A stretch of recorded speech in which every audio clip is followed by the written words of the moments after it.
Vale. Bueno, como digo, a partir de que tenemos esos escritos y no ha existido ninguna cuestión de falta de competencia ni de inadecuación de procedimiento, viene otro de esos trámites, el del artículo 30 de la Ley de Jurado, que sí que supone una especialidad, ¿vale? El artículo 30 nos regula la audiencia preliminar, donde específicamente las partes van a decidir si procede o no procede la apertura de juicio oral. En este momento, pues se señala un día, la ley nos dice el más próximo posible desde que tengamos los escritos recibidos y no haya ninguna cuestión que resolver. Bien, a partir de ahí se señala ese día lo más próximo posible, salvo que nos queden algunas diligencias pedidas por la defensa. Fíjense que aquí el procedimiento se dirige contra el investigado, contra el procesado, contra el imputado, realmente imputado porque le estamos ya dirigiendo el proceso contra él por algunos hechos, por la comisión de algún hecho que pueda ser delito.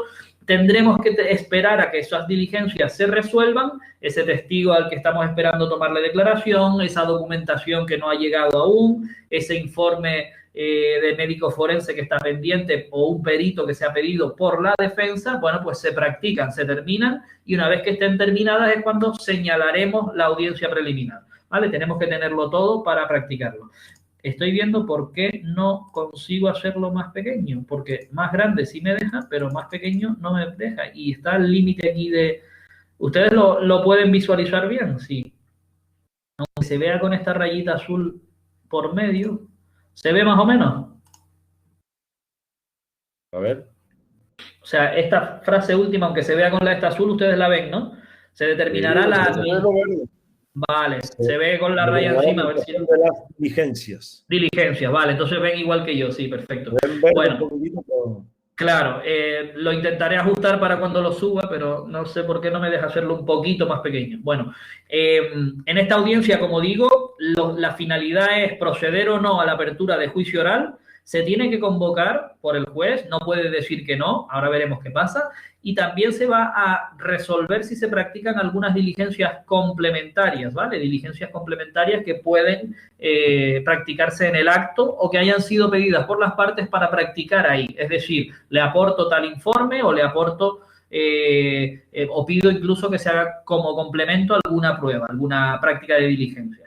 Bueno, si el juez o el instructor no quisiera convocar la audiencia, no cabe recurrir contra la contra la resolución que dictara, pero sí formular recurso de queja ante la audiencia provincial.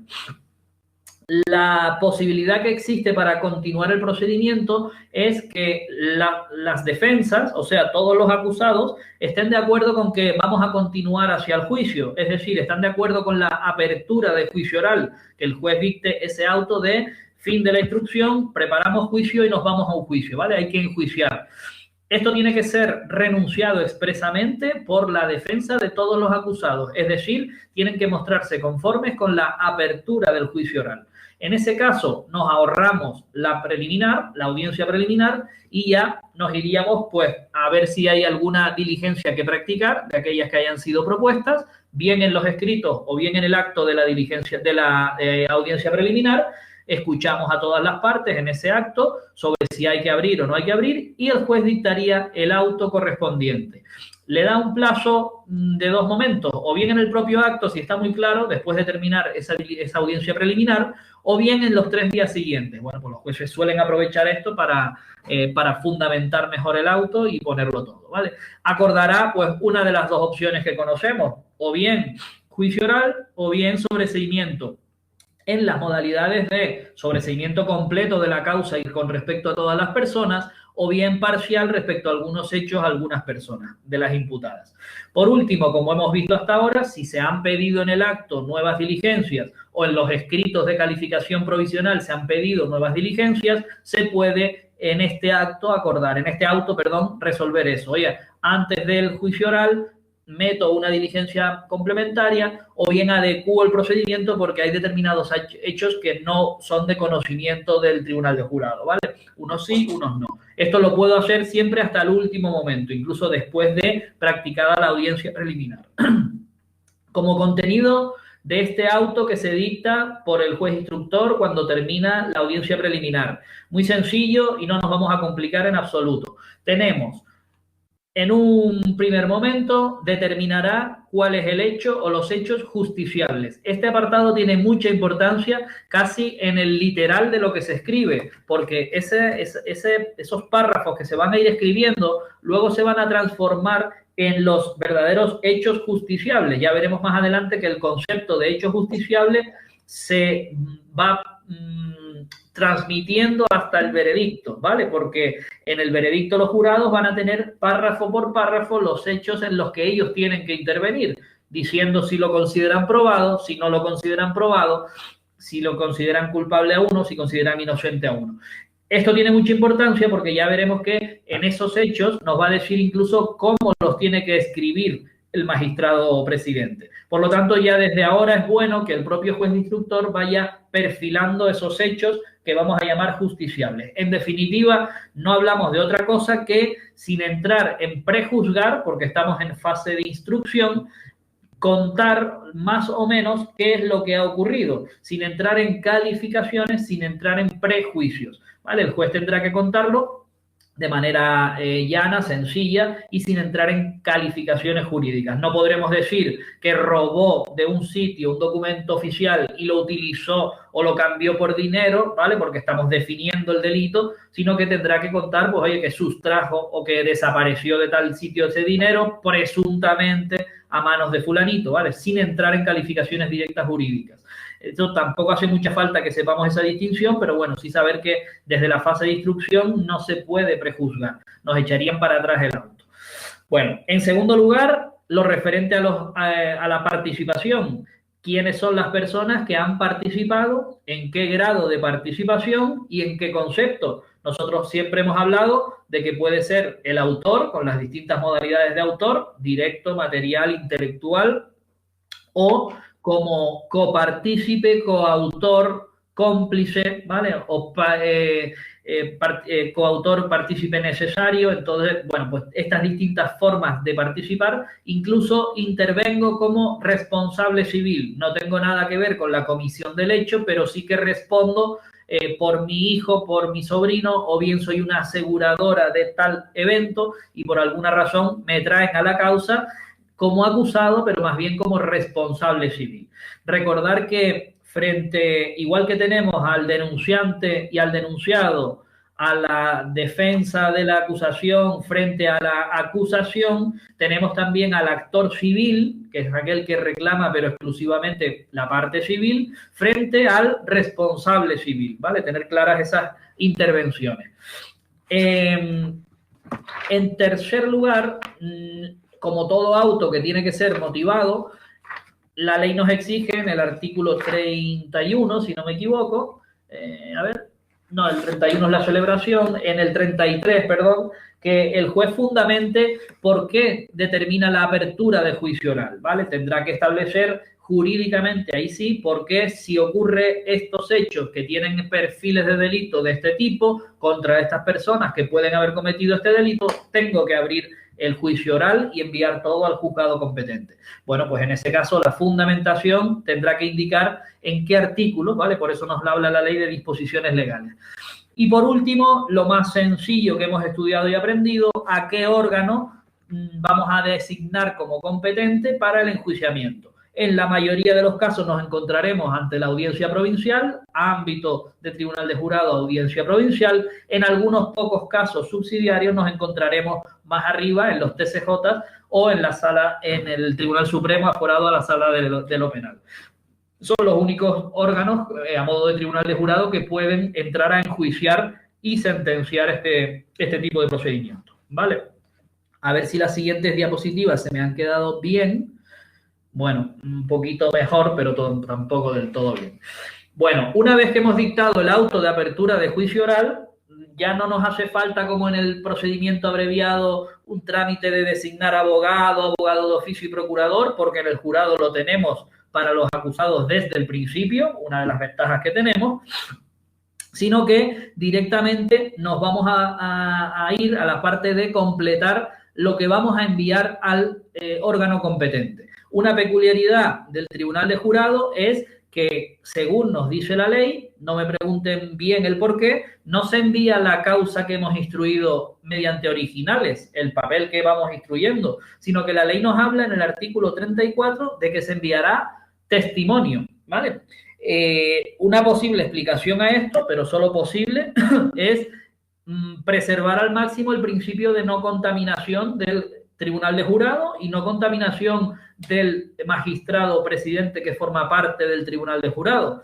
Si nosotros hemos visto que se distingue la instrucción del enjuiciamiento y fallo con jueces o tribunales diferentes, el que instruye del que en juicio y sentencia, para evitar ese flujo de contaminación entre los hechos ahí en directo a un expediente, lo garantizamos y lo preservamos más si solo remitimos aquellos testimonios, aquellas partes del proceso que nos piden las partes. Oiga, ¿usted qué quiere que vea el juez? ¿Usted qué necesita? Pues una parte dirá una cosa, la otra parte dirá la otra. Básicamente todo el procedimiento irá para allá, pero la ley da a entender que no mandamos en los originales. Bueno, del dicho al hecho, pues ya saben.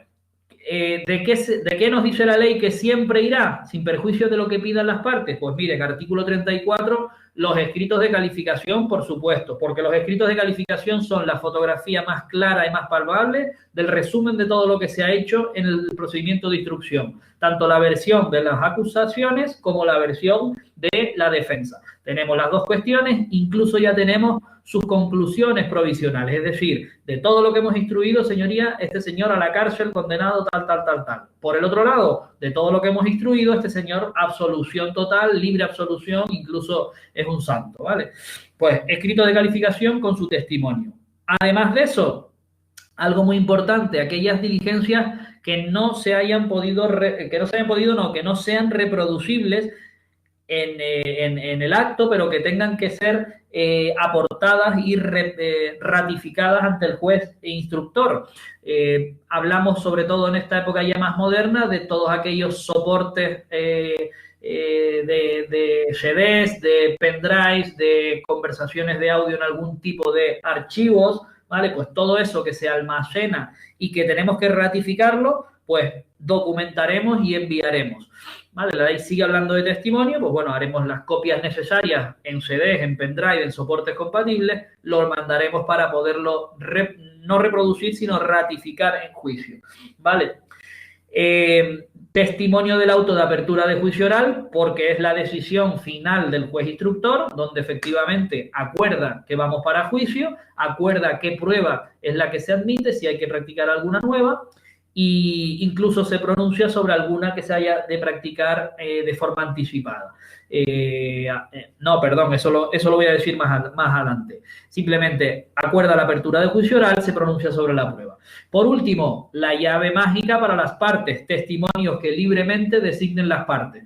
Quiero testimonio de esta parte, quiero testimonio de todos los folios de las actuaciones, vale, pues de todo lo que sea, no solo en este momento, sino en cualquier otro momento se puede pedir que se libre el testimonio.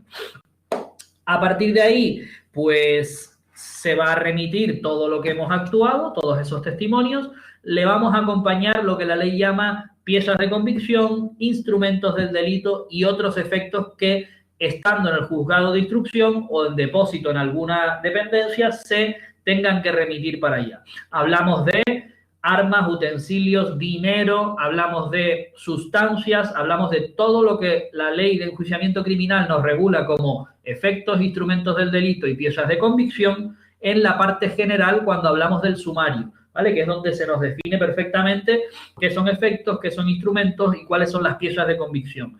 Hay muchas veces que esos no llegan todos al juzgado de instrucción. Ya hemos hablado en muchas ocasiones que las sustancias no llegan al juzgado, las armas de fuego no llegan al juzgado. Pero, por ejemplo, una katana o una ballesta o un cuchillo, un destornillador que sí se ha utilizado como arma, un palo o un hierro que se utilizó para golpear, todo eso sí. Todo eso que se considere arma o se considere pieza de convicción, llega al juzgado de instrucción, se enumera, se define y se anota. Ya hoy en día con los programas de gestión, en el propio programa, en el propio expediente digital se anota. Oiga, incluso con alarmas podemos acordarnos de que tengo el pasaporte de los detenidos en la caja fuerte del juzgado. Plin, me salta la alarma y sé que tengo que unirlo para enviarlo para allá. O, por ejemplo, yo qué sé, el destornillador o el martillo que se utilizó para romper las ventanas de los vehículos que sustraían, o vaya usted a saber, lo que sea. Todo eso, la policía lo interviene o se incauta de ello y lo anota como pieza en su atestado y como pieza está en el juzgado, ¿vale? A la hora de remitirlo, también viaja para allá. Cuando estén trabajando en sus juzgados, mucho cuidado con no perder ninguna de estas piezas. Por lo tanto, mucho cuidado al remitir algo a otro juzgado, a los penales, por ejemplo, a la audiencia provincial, por ejemplo, o a un jurado si fuera el caso. Preocuparse mucho de hacer un último oficio de remisión donde vaya uno por uno las cositas que remitimos. No es raro que se pierdan estas cosas, no es raro que aparezcan al tiempo, pero si finalmente se pierden y no se puede reproducir, exhibir o practicar la prueba que sea sobre ese efecto, instrumento, lo que sea, en el penal, sí puede influir en el resultado, porque si no lo tenemos en el juicio es como si no existiera. Si no existe el cuchillo con marcas de sangre o de 12 centímetros de largo y la puñalada fue de tanto, a que el abogado de la defensa se puede agarrar a eso. Pues sí, ha ocurrido en algunas ocasiones, incluso ha determinado no la absolución total, pero sí una dificultad, ¿vale? Mucho cuidado con eso. Bueno, remitidos los testimonios, solo nos falta en el propio auto incluir el emplazamiento. Se emplaza a las partes, el Ministerio Fiscal no hace falta, simplemente se le notifica el auto para que en los 15 días siguientes se personen en el tribunal competente. Nosotros ya sabemos, casi siempre audiencia provincial, en algunas ocasiones Tribunal Supremo o TCJ. Se les da este plazo para que se personen. Con esto se cierra el auto de juicio oral y se cierra la actuación del juzgado instructor. A partir de aquí, todo el siguiente trámite, que va a ser preparación, señalamiento, celebración de juicio y sentencia, lo vamos a realizar en el ámbito de la audiencia provincial, casi la mayoría de veces, y una vez se reciban todas las actuaciones, ¿vale? Aquí ponemos como si fuera un punto y aparte en nuestras actuaciones, porque vamos a cambiar no solo de fase, sino también de juzgado. ¿Queda alguna duda o alguna cuestión que no hayamos visto que no hayamos visto o que nos surja duda sobre esta parte del procedimiento? Vale. Si tienen alguna, le dan al micro y sin problema. Una vez que las actuaciones llegan al juzgado competente, en este caso el tribunal que es en el ámbito de audiencia provincial, nos quedan por practicar estos grandes procedimientos, ¿vale? Estos grandes trámites. Cuestiones previas al juicio, ahora las vemos que son sencillas. Constituiremos el tribunal de jurado, veremos la forma, el número y cómo se constituye. Celebraremos el juicio oral, tal y como nos marca, ya les adelanto, la ley de enjuiciamiento criminal, por lo tanto ya nos lo sabemos o nos va a resultar muy fácil. Daremos el veredicto, veremos quién lo elabora, cómo se elabora, cuándo se somete a la deliberación y votación, en qué consiste y cómo hay que deliberar, formando las mayorías necesarias. Y finalmente, una vez emitido válidamente el veredicto, veremos cómo se dicta la sentencia y una pequeña parte de ejecución, que es igual que penal también, ¿vale? Bueno, pues vamos a irnos a la primera parte, que son las cuestiones previas. Esto lo hemos visto, la audiencia preliminar con su auto de apertura de juicio oral lo hemos visto, la remisión de testimonios y el emplazamiento. Importante quedarse con estos datitos, los 15 días ante el tribunal competente, casi siempre audiencia provincial. Bueno, lo primero que vamos a hacer una vez que lleguen las actuaciones, perdón por el mareo, va a ser la designación del magistrado presidente, artículo 36, porque por turno corresponda. Artículo 35, designaremos al que por turno de la audiencia provincial haya correspondido. Será magistrado presidente y presidirá el tribunal de jurado que se conforme. Como cuestiones previas al juicio, si ustedes se fijan, si hemos estudiado los distintos procedimientos, hay muchas cuestiones que se pueden plantear que impiden la continuación del proceso. ¿vale? Se ven claras en la ley de enjuiciamiento criminal porque las tenemos recogidas en el artículo 666. Este número, que es el del diablo, muchas veces no se nos olvida por eso. Recoge las excepciones a la continuación de cualquier proceso penal. ¿Por qué? Porque son cuestiones pues muy lógicas y muy importantes y que determinan que no pueda seguir el juicio adelante. Si nosotros hablamos de que no estaríamos ni siquiera ante el orden penal, es decir, hay una falta de jurisdicción, ¿verdad que eso no puede seguir para adelante? Es una cuestión militar, es una cuestión civil, es una cuestión mercantil o laboral, no es ni siquiera de delitos. Paren este proceso y mándelo a la jurisdicción competente, ¿vale? O, por ejemplo, si ya se ha resuelto ese delito en una sentencia anterior dictada por la Audiencia Provincial de Córdoba o de donde sea, ¿verdad que no podemos volver a dictar sentencia? ¿Para qué avanzamos un proceso que ya no va a tener sentido? O bien, si opera la prescripción. La prescripción es el efecto de no poder enjuiciar determinado hecho por el transcurso del tiempo. Si nosotros vamos al Código Penal, el Código Penal va a marcar el plazo de prescripción para los distintos tipos de delitos. Si pasa el tiempo sin que la justicia haya actuado porque ese delito se haya cometido, ya luego no lo va a poder hacer. Así funciona la prescripción por un lado y la caducidad por otro, ¿vale? Pues si ya se ha operado la prescripción, la defensa me lo dirá y ya no podremos continuar.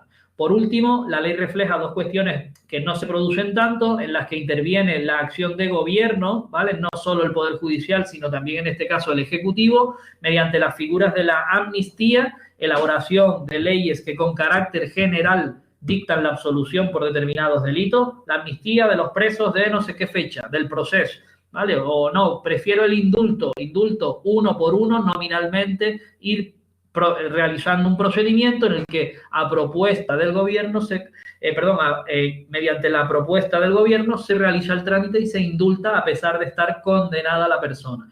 Bueno, pues son figuras de tal importancia. Bueno, y por último, también la falta de autorización para procesar. Ya hemos estudiado que cuando se imputa o investiga determinados cargos públicos, en especial diputados del Congreso y senadores, pues es necesaria una autorización administrativa para poderlos procesar. Si falta, tampoco podemos continuar. Esto lo hemos tenido recientemente con varios diputados de las Cortes, en los que era necesario que se pronunciaran y permitieran, en este caso al Supremo, investigar o no investigar. Estoy recordando pues ahora la agresión o supuesta o presunta agresión de un diputado de aquí, canario de Podemos, en el Supremo, pues tuvieron que autorizarle para que se investigue, ¿vale? Ahora ya se verá si hay algo, si no hay nada.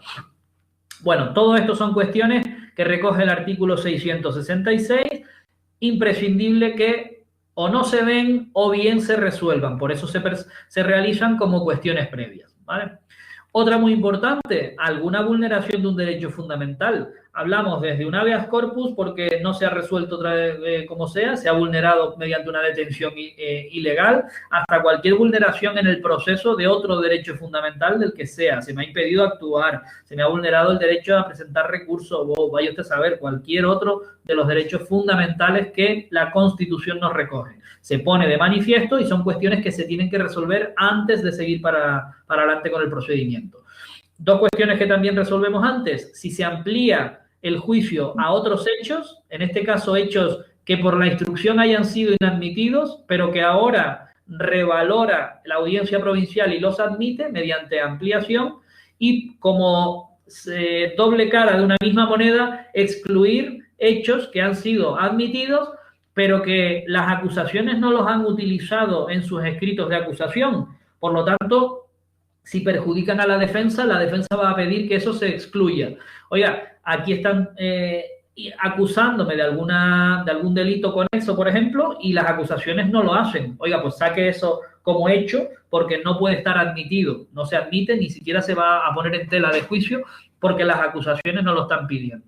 Como vemos, ampliación del juicio a hechos inadmitidos, exclusión de hechos que no han sido incluidos en escritos de acusación.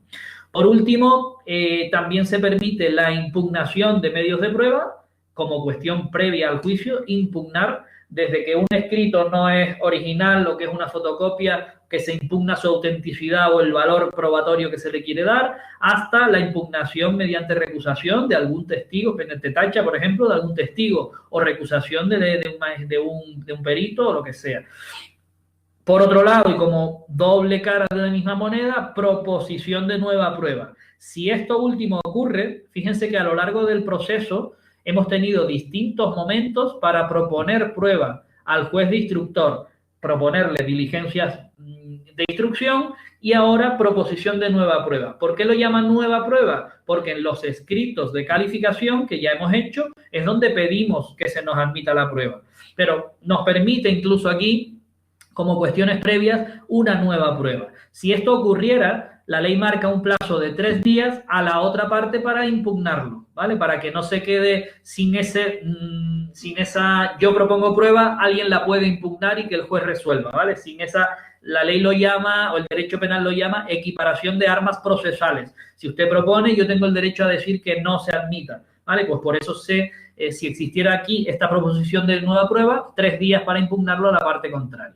Todas estas cuestiones que estamos viendo, A, B, C, D y E, se tramitan por incidente. ¿Qué quiere decir un incidente? Lo hemos definido bastantes veces. Si nosotros tenemos el procedimiento principal, lo vamos tramitando, esté en el trámite que esté, hay determinadas cuestiones que se tramitan en paralelo o aparte, ¿vale? Abriendo como si fuera una pieza separada a la que llamamos incidente. En este caso, pues puede ser incidente de caducidad, de prescripción, de cosa juzgada, de vulneración de derechos fundamentales, de ampliación de exclusión o de impugnación y proposición de nueva prueba. Se tramita de la misma manera. Los artículos 668 a 677 de la ley de enjuiciamiento criminal ya nos dicen cuál es el trámite que tenemos que hacer. El traslado a la otra parte y, si es necesario, una pequeña vista en la que se decide ese incidente, ¿vale? El juez dictará un auto donde diga, admito esa prueba a pesar de la oposición, o amplío el juicio a determinado hecho, o miren, es verdad que está prescrito esto, o es verdad que han dictado un indulto sobre esta persona, zanjo el asunto, archivo de las actuaciones. Todo eso cabe, todo eso se hace como cuestiones previas y antes de continuar. O sea que todos esos incidentes se tienen que resolver, o lo más sencillo, que no se haya planteado ninguna de estas cuestiones, ¿vale? Si eso ocurre, simplemente continuamos el trámite. Si no, pues dictaremos un auto poniendo fin, como digo, al incidente del tipo que sea. De forma que cualquier cuestión de este tipo que se haya podido plantear y que nos impediría celebrar un juicio, ya va a quedar con anterioridad resuelto. Ya no se van a poder plantear nuevas excepciones de este calibre del artículo 666. ¿Vale? ¿Se entendió esto, que es un poquillo complejo? Vaya, esto no se ve bien, cónchale. ¡Ah, qué rabia! Me da que es que al pasarlo aquí a la plataforma se me desvirtúa, coño.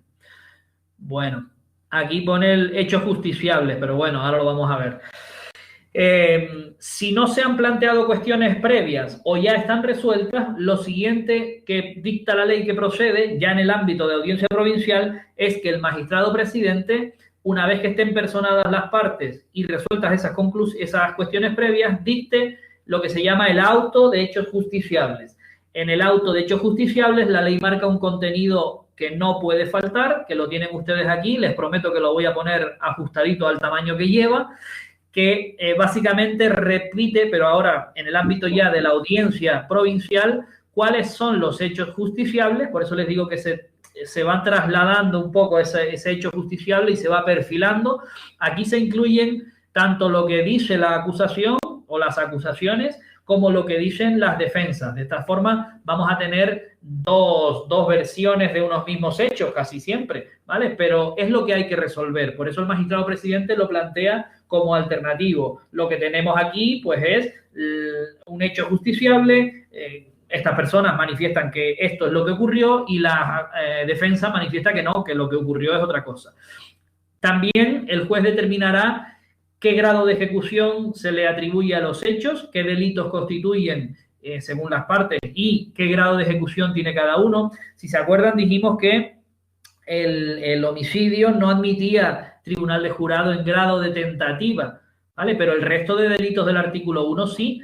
admiten que se cometa el hecho en grado de tentativa, pues habrá que ponerlo ahí, ¿vale? ¿Se consumó el delito o se ejecutó en grado de tentativa? Luego, la participación de cada acusado, eso ya lo hemos visto, si fue autor, si fue cómplice, si fue partícipe, cooperador necesario, etcétera, etcétera. Y también otra cuestión que mencionamos el otro día, si se da en esas personas alguna eximente de responsabilidad, aunque cometió el hecho y es un delito, no se le puede castigar porque está exento de responsabilidad penal, o si existen simplemente atenuantes.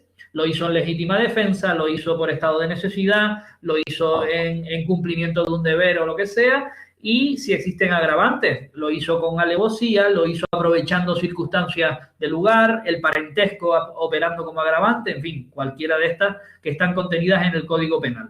No es necesario aprenderse ni las eximentes, ni las atenuantes, ni las agravantes. Estas son cuestiones simplemente para entender que existen, que cometer un delito puede tener distintas penas en función de cómo se cometa, de la persona y las circunstancias de la misma, y que están en el Código Penal, artículos 20 a 25, si no me equivoco, o por ahí, atenuantes, agravantes y por otro lado las eximentes. Pero no se las tienen que aprender porque eso no entra en nuestro temario.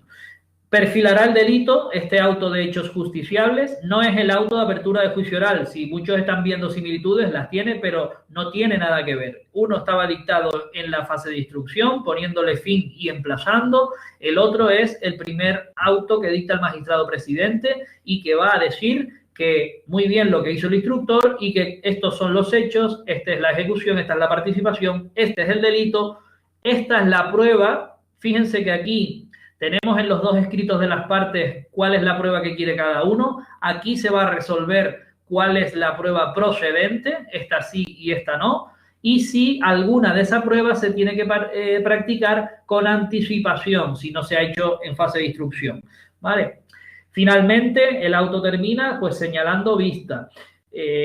La vista coincide con el inicio de sesiones. No todo tribunal de jurado se hace en una vista, en una sola sesión. Se señala vista para el día tal como comienzo de sesiones. A eso le añade que se dictarán con el auto de hechos justiciables todas estas diligencias. No se asusten porque estas diligencias de la Ley de Enjuiciamiento Criminal no son más que la materialización de lo que vamos a tener que hacer en la vista. Si quiero llevar a la vista a los acusados, pues tendré que citarlos, ¿verdad? Citaciones. Si me han recusado a alguien, pues tendré que ver si se va a tramitar esa recusación o no. Tramítese o lo que sea, algún abogado, algún fiscal, el propio magistrado presidente lo recusa, vaya usted a saber, ¿vale? Y un detallito para los que estén en prisión preventiva, que eso se suele dar mucho en el tribunal de jurado por la gravedad de los delitos que se investigan. Los presuntos autores suelen estar en prisión provisional.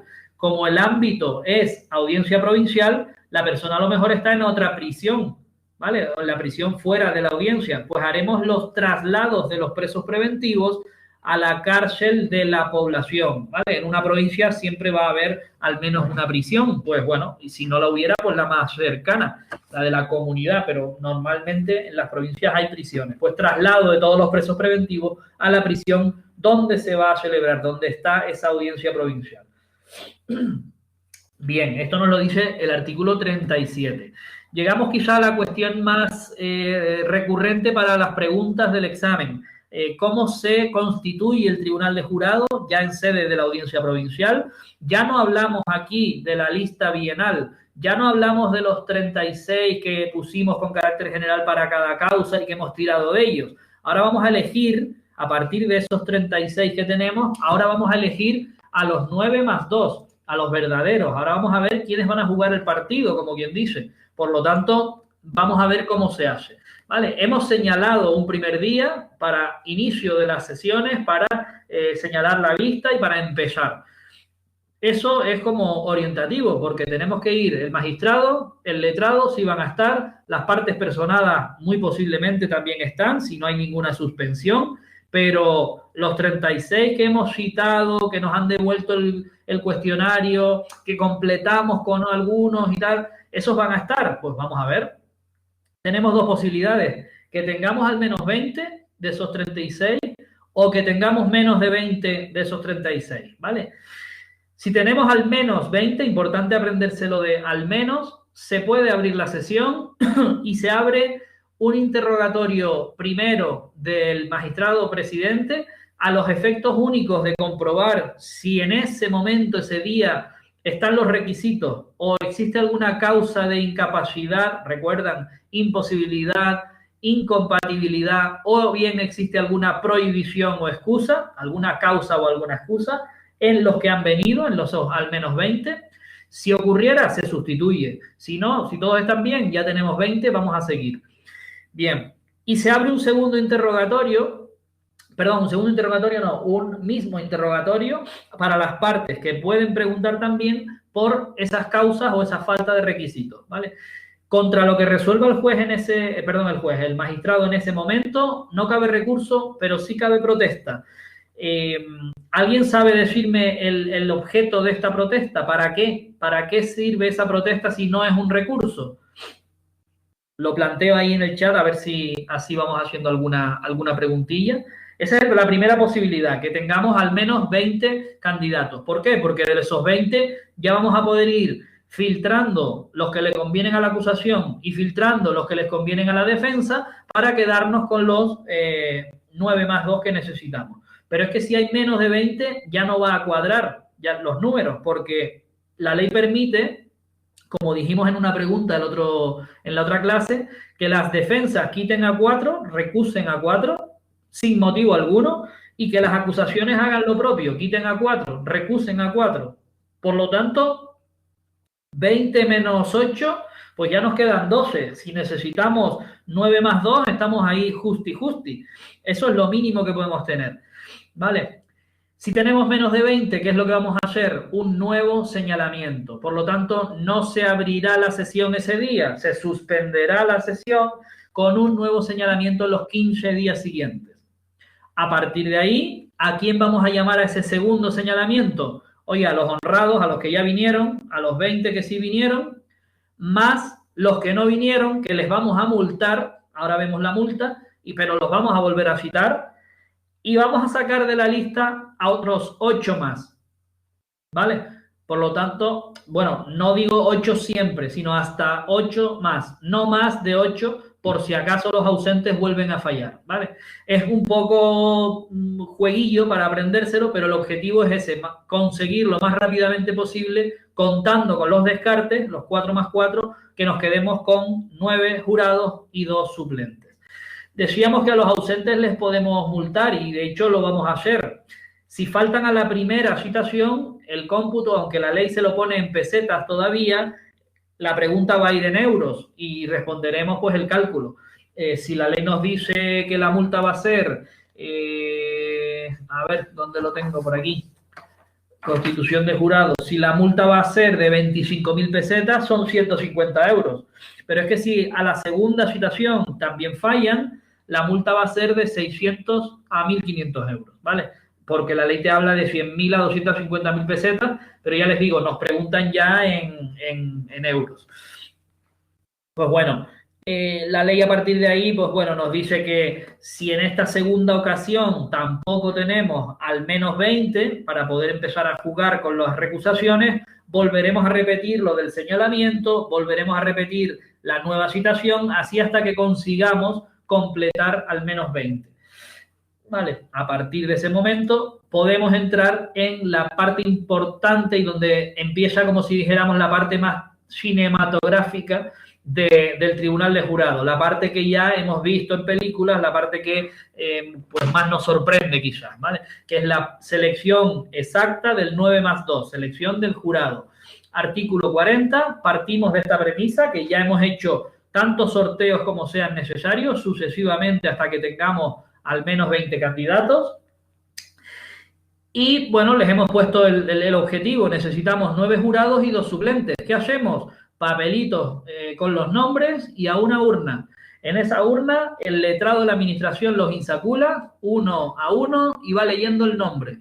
A partir de ahí, con cada nombre, las partes pueden preguntar, las acusaciones por un lado y las defensas por otro, y recusar. ¿Cómo se hace esto? Pues tal cual se lo imaginan ustedes. Fulanito de tal, vale, tiene la palabra el Ministerio Fiscal.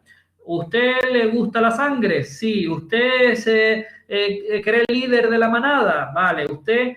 Estoy poniendo preguntas muy mal hechas, pero a cada caso, en este momento, tanto el Ministerio Fiscal como las acusaciones, como los fiscales, como las defensas, tienen una labor no tanto de abogado, sino más de psicología para intentar averiguar si ese candidato a jurado es susceptible, les interesa como miembro del jurado para sus intereses. Si soy acusación, tendré que preocuparme de buscar perfiles que se ajusten a mi versión o a mi alegato. Si tenemos un asesinato donde yo acuso y tal, pues tendré que buscar un perfil determinado.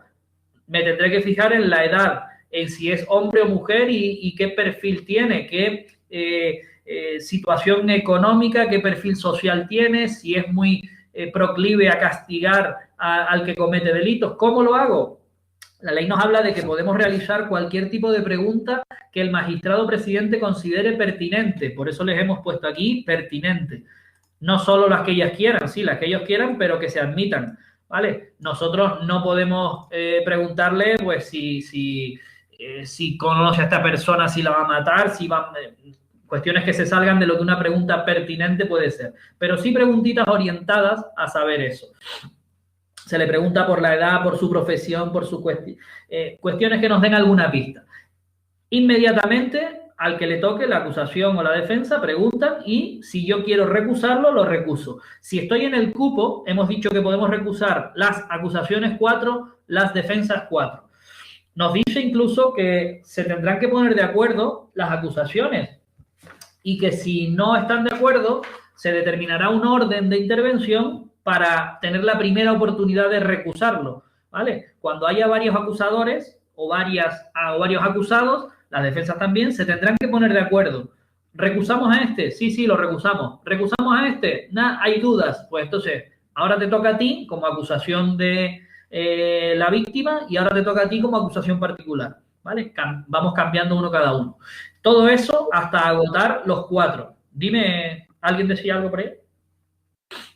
No, vale.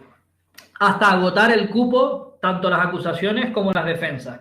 Lo peculiar de este sistema es que incluso sin hacer preguntas, solo por la pinta, si yo estoy en un tribunal de jurado, han matado a una persona de raza negra y el que me aparece por allí, me estoy diciendo una burrada, pero para que se entienda, está lleno de cruces del Ku Klux Klan, tatuado y tiene pinta, no necesito hacerle una pregunta. Si yo quiero recusarlo por la pinta, ¿vale? Supongamos, por la apariencia de que ese hombre va a decir que a esa persona la mataron muy bien y que no me va a dar la razón de ninguna de las maneras, lo puedo recusar sin alegar ningún motivo.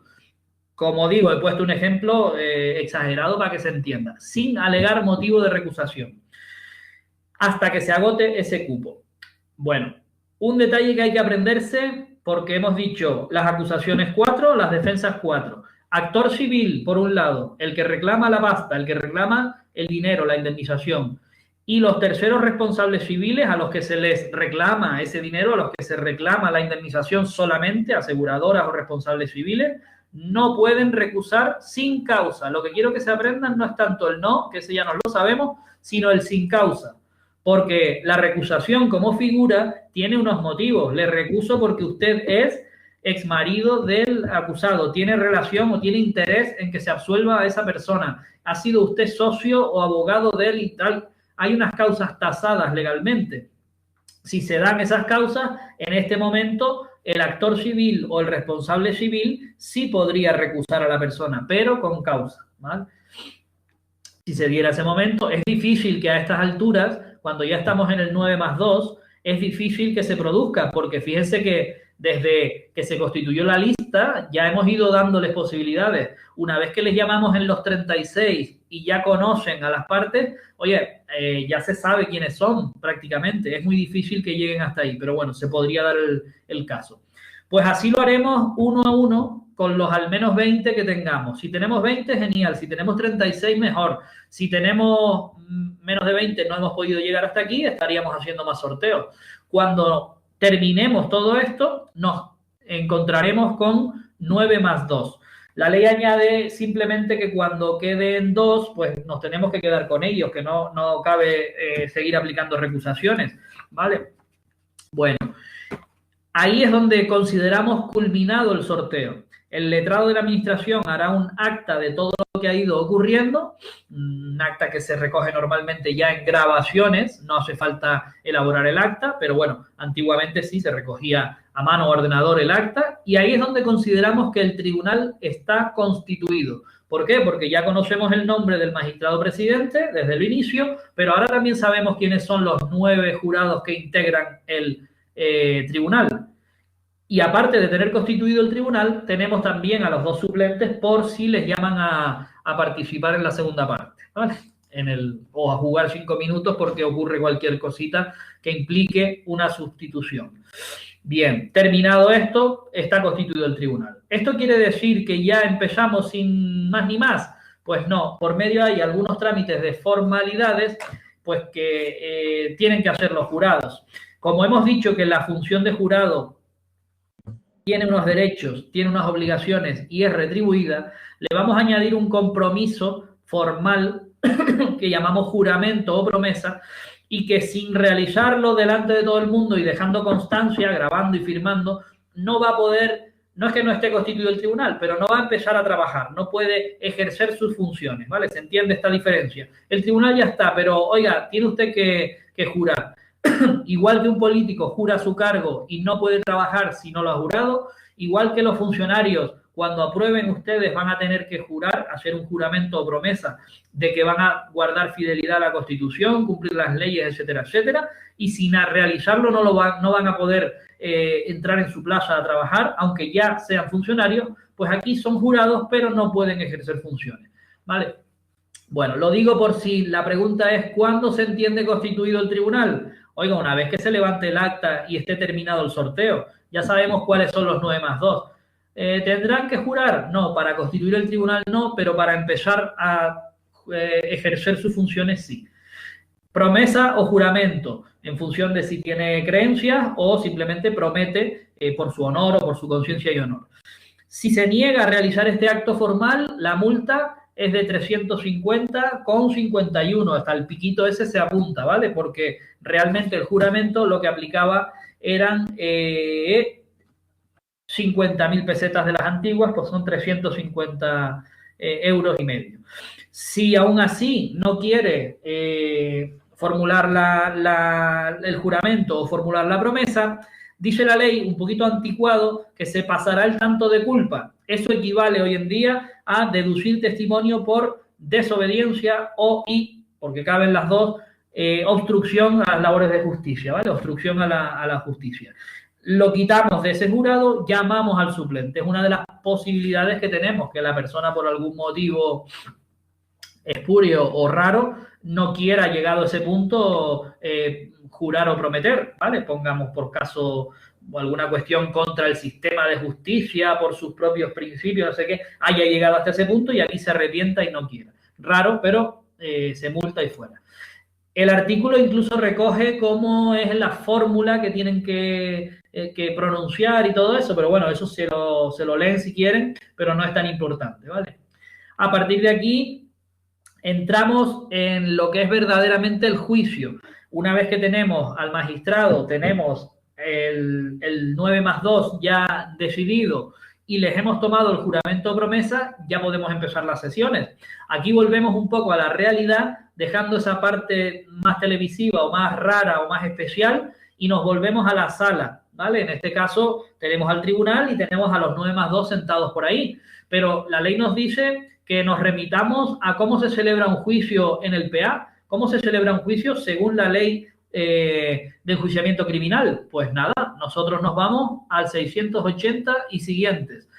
Y a continuación la ley nos dice, aquí hay unas cuantas especialidades, pero no son cosas muy raras, ¿vale? No son cosas muy distintas.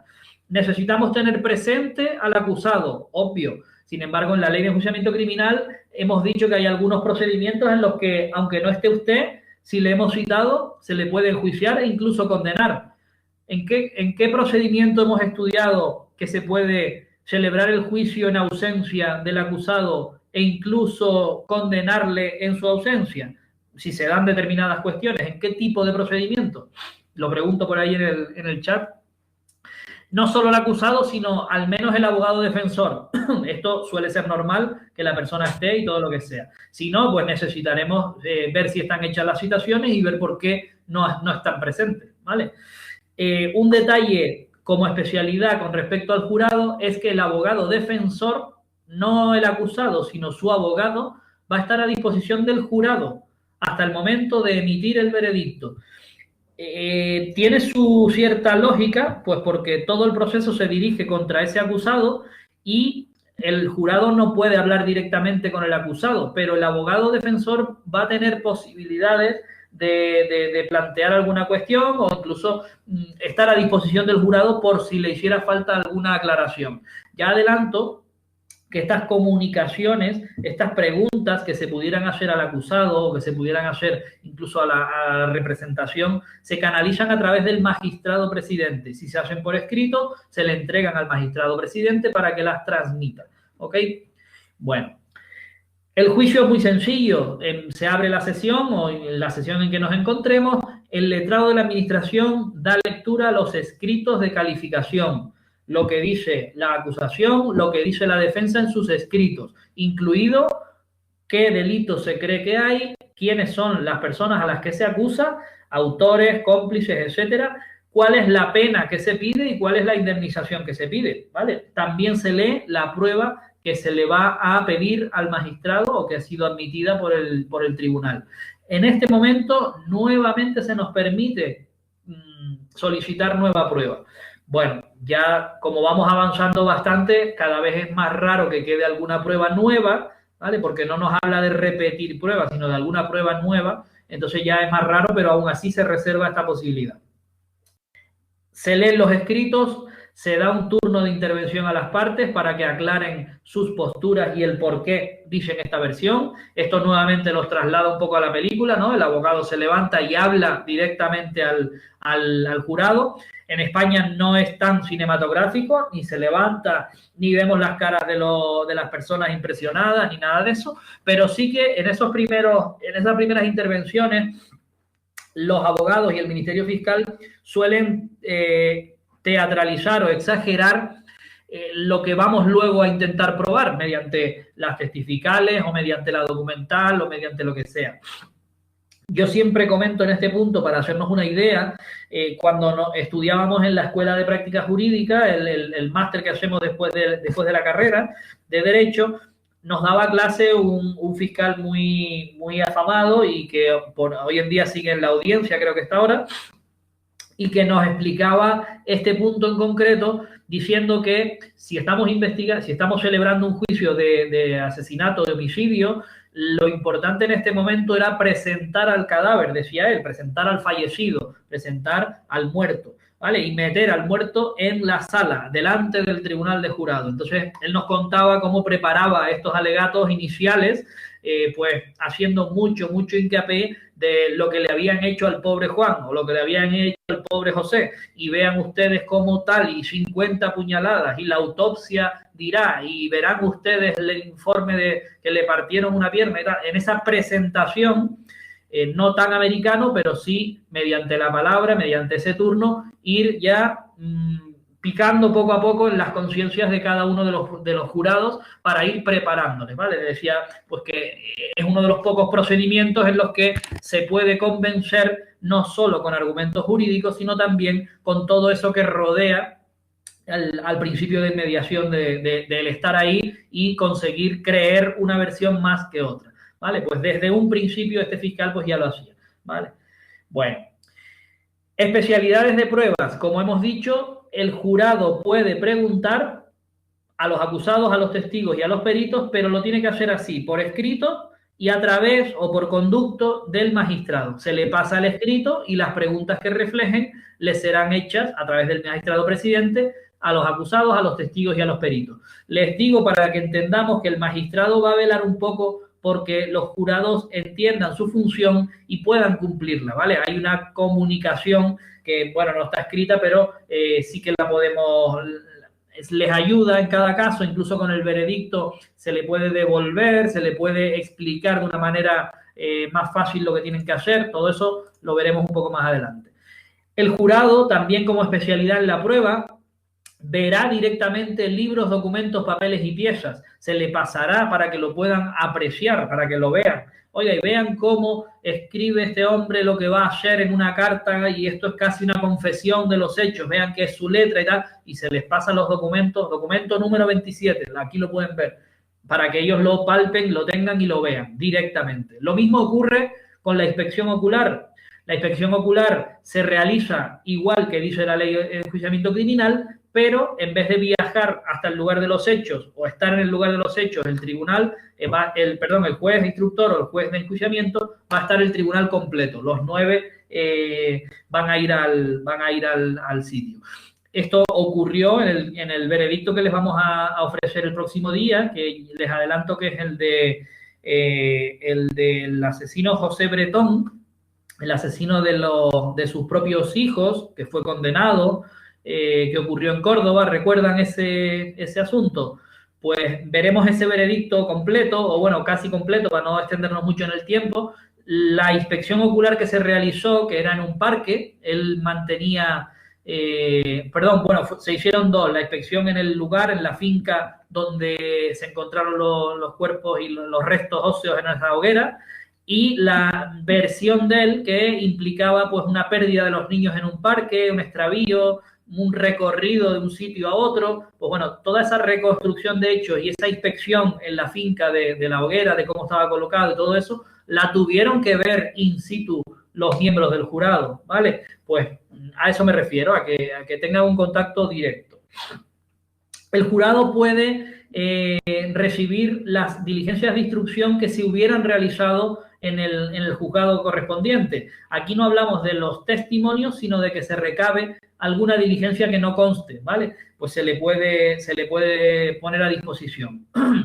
Y por último, como especialidad probatoria que tenemos en este artículo, nos dice que con respecto al Ministerio Fiscal y a los letrados de las partes, tanto de las acusaciones como de las defensas, no se les permite leer al jurado las declaraciones practicadas en instrucción, ¿vale? Pero sí que en la causa haya un testimonio, lo cual es, usted no me lo puede leer, pero yo si quiero lo puedo ver y lo puedo leer. Es un poco para que no me machaque más, si ya yo lo tengo ahí, lo veré si quiero o no quiero. Ahora bien, una vez que se une testimonio a la causa, lo que sí pueden hacer, y de hecho lo hacen mucho los fiscales y los abogados, es preguntarle a las partes o a los testigos o a los acusados y defensa por qué hay contradicciones entre lo que está declarando hoy en la audiencia provincial en sede de jurado a lo que usted declaró como detenido el día tal a tal hora. ¿Por qué dijo que usted había ido a tal sitio cuando ahora está diciendo que estaba en otro lado? ¿Vale? Esas contradicciones además son muy interesantes para hacer más hincapié en ellas, si cabe, ¿vale? Bueno, como ustedes se pueden imaginar, en el juicio cabe la práctica de toda la prueba que se haya admitido, prueba que nos tenemos que remitir a la ley de enjuiciamiento criminal, desde las declaraciones de las partes, acusados y defensa, perjudicados, ofendidos, víctimas, hasta los testigos, testificar, documental, pública y privada, reconocimiento en rueda que habría, si todavía no se ha practicado o fuera necesario, cualquier otro tipo de intervenciones documentales, informes, forenses, autopsias, periciales, todo ese tipo de pruebas se admite, ¿vale? Una vez que haya sido admitida, pues no hay ningún problema. Una vez terminada la práctica de la prueba, lo que nos queda, concluida la prueba, las partes podrán modificar sus conclusiones provisionales. Este hecho, que lo hicimos en el artículo 29 como conclusiones provisionales, recuerdan los escritos de acusación y de defensa. Ahora, una vez terminada la prueba, podemos elevarlas a definitivas, convertir aquellas conclusiones provisionales en definitivas. Si me ha ido todo bien y yo mantengo mi escrito, pues muy bien, no tengo nada que cambiar. Ahora bien, si entiendo que ya no puedo ir por el asesinato porque se me han ido los requisitos del asesinato y me quedo con un homicidio, pues modifico mis conclusiones provisionales y en lo que se llaman las conclusiones definitivas, después de la prueba, matizo que dirijo la acusación por este delito y no por el otro. O, por ejemplo, no en grado no le pido la pena máxima, sino rebajada porque hay una atenuante que se ha conseguido demostrar. En fin, matizo lo que dije con carácter provisional, ahora lo digo con carácter definitivo. Punto y final. A partir de ahí, vamos a entrar a ver el próximo día, creo ya, el veredicto. Solo me queda una parte que la ley introduce en este momento, que son las posibilidades de que el jurado, que es la parte nueva de este proceso, se disuelva de manera anticipada. ¿De qué nos habla la ley? De circunstancias que se producen en el procedimiento, en esta fase, que hacen innecesaria la continuación del jurado y que obliga a la disolución del mismo. Ojo, la ley también nos habla de la suspensión. Hay algunos momentos en que se puede suspender el procedimiento. La ley en concreto, en el artículo 47, esto no lo pusimos, pero ya aprovecho y lo digo, cuando proceda alguna causa de suspensión. Si nos vamos a la parte general, ¿en qué momentos podemos suspender un juicio? Fíjense que no hablamos de terminar, sino de suspenderlo con el objetivo de reanudarlo en cuanto sea posible. Bien, pues el artículo 746 de la ley nos dice que se puede suspender cuando una prueba no esté preparada todavía, cuando no se pueda llevar a cabo en el momento que está previsto y haya que suspenderlo. Cuando surja con carácter general un incidente, aquí no puede darse porque los hemos resuelto con anterioridad. Bien, cuando falle una prueba, en este caso testifical o pericial, tenemos citado un testigo para el día de hoy que no comparece y el juez entiende que no puede continuar sin ese testigo. Suspendemos, volvemos a citar y reanudamos. O cuando se ve algo muy humano, como puede ser enfermedad del magistrado, enfermedad de los jurados, enfermedad de los abogados o el Ministerio Fiscal, ¿vale? Una enfermedad, un accidente, alguna causa lógica, ¿vale? Médica, que impida acudir, suspendemos y señalamos para otro día. Esa es la suspensión.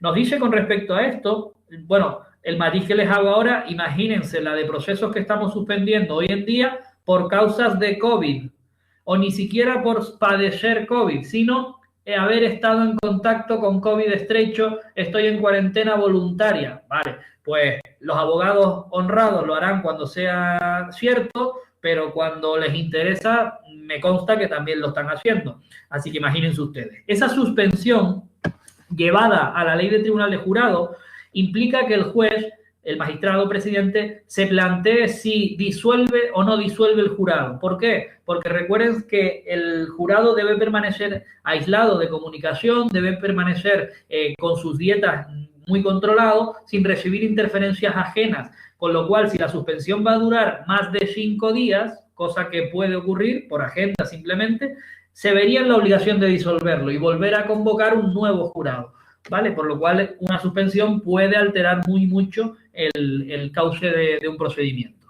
Quitando esa suspensión, que ya la hemos visto, aunque no la tengamos, son 2 causas las que pueden disolver anticipadamente el jurado. Una, que una vez terminada los informes de acusación, no exista una prueba de cargo, ¿vale? Una vez que tenemos los informes de acusación, el juez entienda, el magistrado entienda que no existe pruebas de cargo suficientes.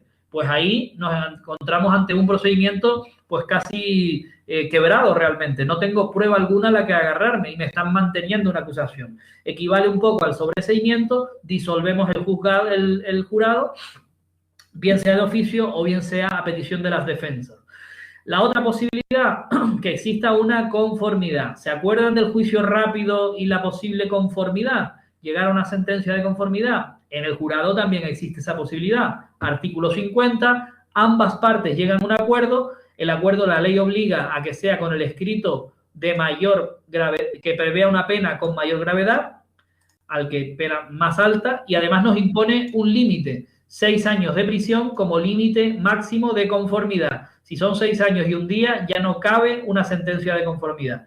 Ese procedimiento termina con la disolución anticipada del jurado. Es más, no le dejamos ni emitir el veredicto, no hace falta. Disolvemos jurado y visto para sentencia. Una sentencia que va a ser por conformidad.